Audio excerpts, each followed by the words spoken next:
नमस्कार, स्वागत है आपका अजीत अंजुम जी के प्लेटफॉर्म पर। मैं हूं नीलू व्यास। हर दिन अब इस देश में एक ऐसा एहसास होने लगा है कि इंसान की कीमत नहीं बल्कि जानवरों की कीमत ज्यादा है। और ये एहसास आपको सत्ता पोषित पलवित जो लफंगे हैं, जो गौ रक्षक के नाम पर जिस तरीके से इंसानों की हत्या करने लगे हैं, ये उन्हीं की वजह से ये एहसास अब और तेज होता जा रहा है। मैं गौ रक्षकों की बात कर रही हूं। इनको अधिकार दिया गया है कि भाई गायों की चोरी ना हो, गायों को कोई मारे ना। लेकिन इस एजेंडे को पूरा करते करते इन आतंकी गिरोह ने, और मैं इनको आतंकी गिरोह इसलिए कहती हूं क्योंकि अब इनके हाथ में बंदूक है, इनकी जो सत्ता है, इनकी हनक है। ऐसा लग रहा है कि पूरी देश की जो सुरक्षा नीति है आजकल यही गौरक्षक चलाते हैं।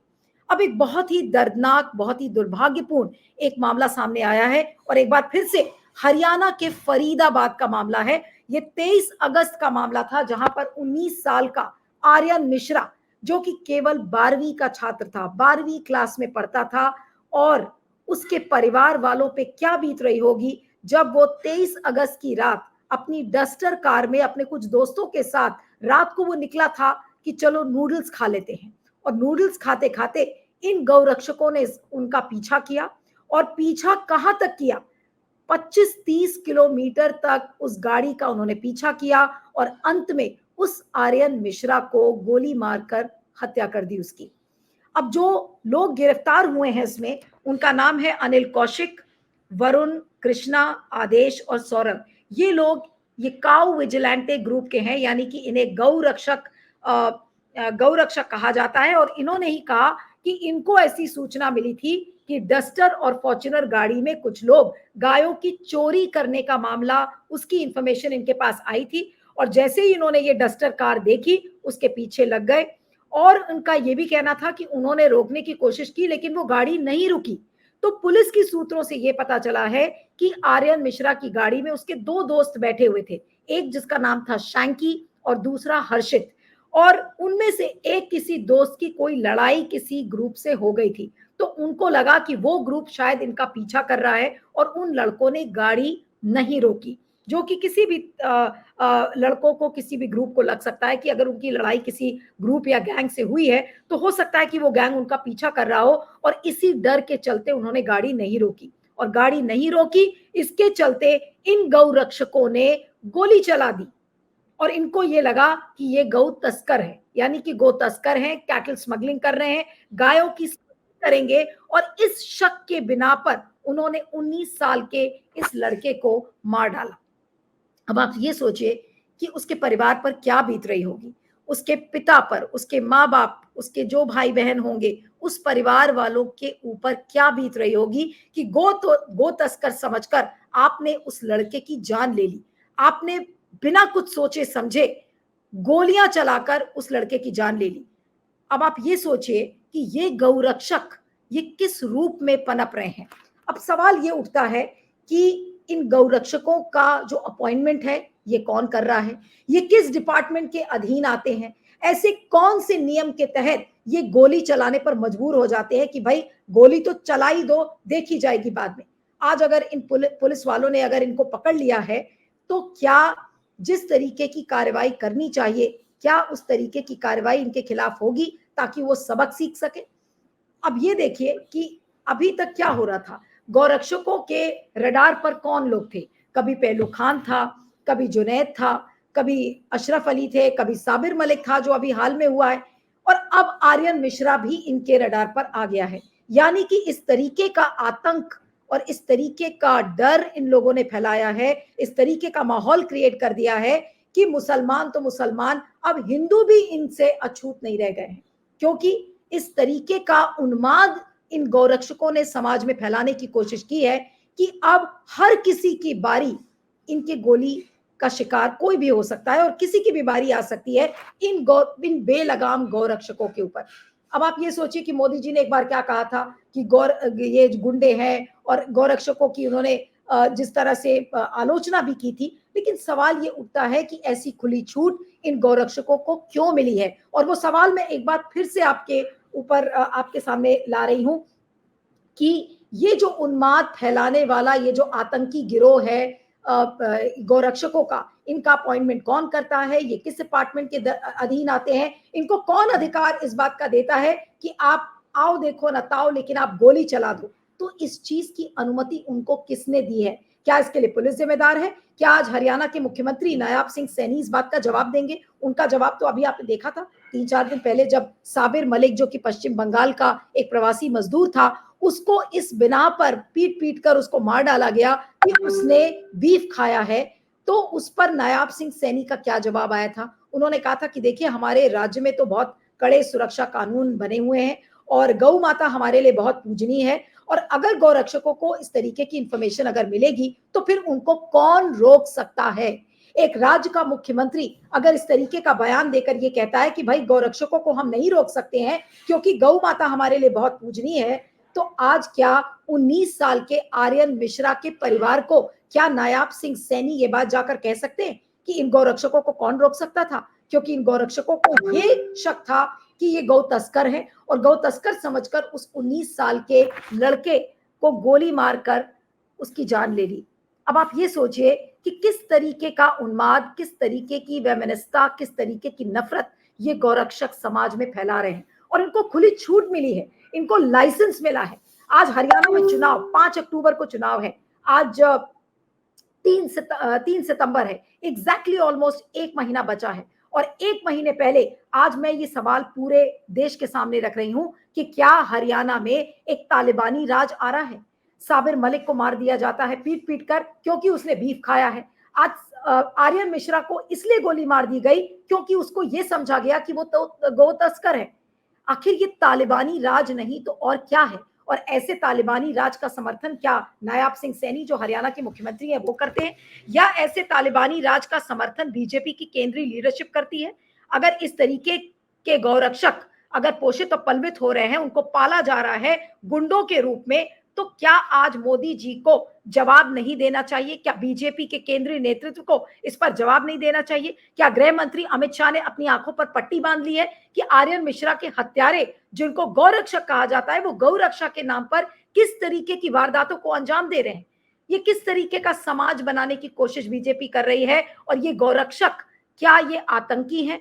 क्या ये वाकई में गुंडे हैं जो जिनको सत्ता का संरक्षण मिला हुआ है, और इसीलिए अब ये किसी की भी जान ले लेंगे गौ रक्षा के नाम पर? और इसीलिए मैंने ये लाइन शुरू में ही बोली, ऐसा लग रहा है कि इंसान की जान की कीमत नहीं बल्कि जानवरों के जान की कीमत है। लेकिन उसमें भी दोगुलापन है। कैसा दोगुलापन? अब मैं आपको बताती हूँ। दोगुलापन इस तरीके का कि बीफ कंपनी से बीजेपी चंदा लेती है। अब आप ध्यान से सुनते जाइएगा, बीफ कंपनी से बीजेपी चंदा लेती है।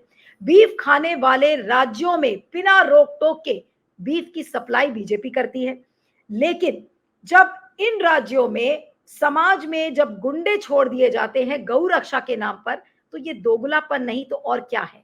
बीजेपी ऐसे दोगुलेपन के साथ कितने दिन आगे और ऐसे पनप पाएगी एक पॉलिटिकल पार्टी के रूप में, ये मुझे अब डर लगने लगा है कि एक ऐसी पार्टी जो कि दुनिया की, विश्व की सबसे बड़ी पार्टी मानी जाती है, इस बात को छाती ठोक कर बोलती है कि हमारी इकलौती एक ऐसी पार्टी है जिसकी मैक्सिमम मेंबरशिप है पूरे विश्व में।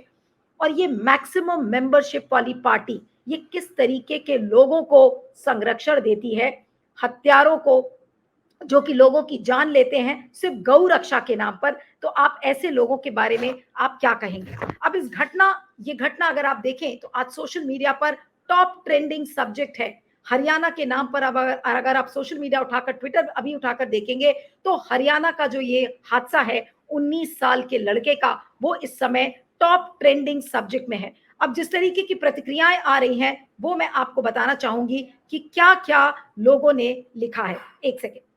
हाँ, सबसे पहले देखते हैं सुप्रिया श्रीनेट का ये ट्वीट आपकी स्क्रीन पर है। उन्होंने लिखा कि ये लड़का आर्यन मिश्रा है, फरीदाबाद में दोस्तों के साथ घूमने निकला था। रास्ते में कुछ गौरक्षकों ने उसे वो तस्कर समझकर गोलियों से मार डाला। खबरों के मुताबिक उसके मर जाने के बाद भी उसके पास जाकर मृत शरीर पर गोलियां दागी गईं। ये पागलपन राष्ट्र की राजधानी दिल्ली से केवल 20 किलोमीटर की दूरी फरीदाबाद में हो रहा था। 10 साल से हरियाणा में बीजेपी सरकार का रिपोर्ट कार्ड है कि दिन दहाड़े सड़कों पर गोली मारकर हत्या की जा रही है। शायद नफरत और हिंसा फैलाने वालों को समझ आए कि इस पागलपन में तुम भी नहीं बच सकते। किसी दिन सिर्फ शक के आधार पर कोई तुमसे बड़ा उपद्रवी तुम्हें टपका देगा। तो ये तो आज आर्यन मिश्रा की बारी थी, लेकिन कल किसी और की बारी हो सकती है। उसको लेकर अब इमरान प्रतापगढ़ी ने क्या लिखा है, एक और ट्वीट देखिए। आर्यन मिश्रा हरियाणा के फरीदाबाद में दोस्तों के साथ घूमने गया था। गौरक्षकों की शक्ल में घूम रहे गुंडों ने पीछा किया और गोलियों से भून डाला। गौरक्षा दल बनाकर सरकारी संरक्षण में घूम रहे गुंडे कब किसको मार दें कुछ पता नहीं। देश लोकतंत्र से भीड़ तंत्र की तरफ बढ़ चला है और भाजपा सरकारें इन घटनाओं पर चुप्पी साधे बैठी हैं। लगातार लोग इस घटना को लेकर लिख रहे हैं, लोग शॉक्ड हैं, लेकिन मोदी जी की तरफ से एक शब्द ऐसे लोगों के लिए नहीं निकलता। अमित शाह ऐसे लोगों पर चुप हो जाते हैं, मोहन भागवत ऐसे लोगों पर बिल्कुल चुप हो जाते हैं, जैसे कि देश में कुछ हुआ ही नहीं है। अब आगे और प्रतिक्रियाएं आ रही हैं, देखिए असदुद्दीन ओवैसी ने क्या लिखा है। उन्होंने ये लिखा कि हरियाणा में 12वीं में पढ़ने वाले आर्यन मिश्रा को मुसलमान समझकर गौरक्षकों ने गोली मारकर कत्ल कर दिया।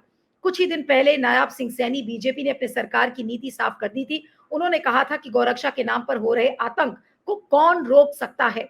आर्यन, साबिर, नसीर, जुनैद की मौत के जिम्मेदार हरियाणा की भाजपा सरकार भी है। ये बात असदुद्दीन ओवैसी लिखते हैं। उसके बाद जो कांग्रेस का ऑफिशियल ट्विटर हैंडल है, उससे देखिए उस पर उन्होंने क्या लिखा है। हरियाणा में बीजेपी के फैलाए जंगल राज में जनता तबाह है। फरीदाबाद में आर्यन मिश्रा को गो तस्कर समझकर गोली मार दी गई। अब उसके पिता ने अहंकारी बीजेपी सरकार से कुछ सवाल पूछे हैं। क्या मोदी सरकार ने किसी को भी गौ तस्कर समझकर गोली मारने का अधिकार दिया है? सवाल नंबर 1। दूसरा, अगर ये अधिकार मोदी सरकार ने दिया है तो क्यों दिया है? क्यों ये अधिकार गौरक्षकों को दिया है कि आप बिना कुछ सोचे समझे गोली मारकर किसी की भी हत्या कर दो? ये सवाल, अगर ये अधिकार मोदी सरकार ने दिया है तो क्यों दिया है? और उसके बाद ये सवाल उस पिता के हैं जिनके बेटे की गोली मारकर हत्या कर दी गई। नरेंद्र मोदी को इन सवालों के जवाब देने होंगे। नरेंद्र मोदी जी चुप्पी तोड़िए। ये बात कांग्रेस ने अपने ट्विटर हैंडल पर लिखी है। एक और ट्वीट ले लेते हैं कि इन तथाकथित समाज सेवकों ने पूरे देश में गंदगी मचा रखी है।